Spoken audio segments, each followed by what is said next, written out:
అది ఇది అట్లుండంగానే 5 వద్దులయ్యింది. ఆయన కూడా టనెల్ లోపల మట్టి పెడల కింద ఇరుక్కున్నోళ్ళ జాడైతే ఇదివర దాకా అంతు చిక్కలేదు. అటు సర్కారు కూడా సాయం పనుల మోకా వెంచింది. ఎట్ల చేసైనా ఆ 8 మందిని పానాలతోని బయటికి తీసుకురావాలని మస్తు తిప్పల పడుతుంది. మరి లోపలున్నోళ్ళు ఎట్లున్నారు, సర్కారు ఇంకేం ఇకమతులు చేస్తుంది అనేటివన్నీ ఒక్కసారి పురాగా అరుసుకొని వద్దాం పారి. ఎస్ఎల్బీసీ టనెల్ల సాయం పనులు ఇంకా నడుస్తూనే ఉన్నాయి. సొరంగంలో మట్టి పెడల కింద చిక్కబడ్డ 8 మందిని రక్షిస్తానికి సర్కార్ పడుతున్న తిప్పల అన్ని ఇన్ని కావు.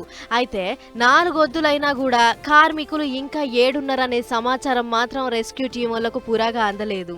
దీంతో మంత్రులు బుద్ధం ఇంకా కోమటిరెడ్డి వెంకటరెడ్డి సార్లు పోయి సాయం పనులు ఏం దాకొచ్చినాయి, ఇంకేం చేద్దాము, ఎట్లా చేద్దాము అనేటి అన్ని అధికారులను అడిగి తెలుసుకుర్రు.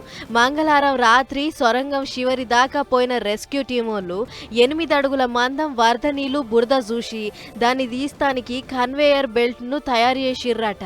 అట్లా రాత్రి వీలు పడకపోయేటాళ్లకు మళ్ళా పొద్దుగాలోసారి లోపలికి పోయిర్రు.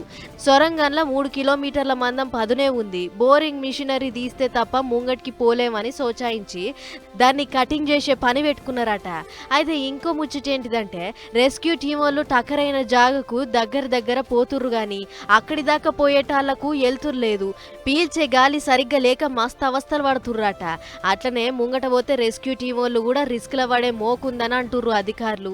ఇక ఇట్లయితే కాదని మార్కోస్ టీం, అదే ఆకాశము భూమి నీళ్లు ఎక్కడైనా సరే ఆపతున్నదంటే వెంటనే రంగంలోకి దిగే టీం అన్నట్లు ఆ టీం వాళ్ళు వచ్చి సాయం పనులు ముంగటేసుకుందామని చూస్తుర్రు. అయితే 1600 టన్నుల బరువులగా టీబీఎం అడ్డం ఉండేపటికే సాయం పనులు ఈగింత ఆలస్యం అవుతున్నాయి అనేది అధికారులు అంటున్న ముచ్చట.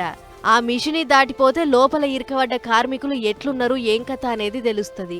అప్పటిదాకా ఏం చెప్పలేమని అంటుర్రు. అందుకే బోరింగ్ మిషని కటింగ్ పనులు కూడా చాలు చేసిర్రట. మరి వాళ్ళను సర్కారు ఎట్లా బయటికి తీసుకొస్తుందో ఏమో చూసుకుంటూ పోవాలి.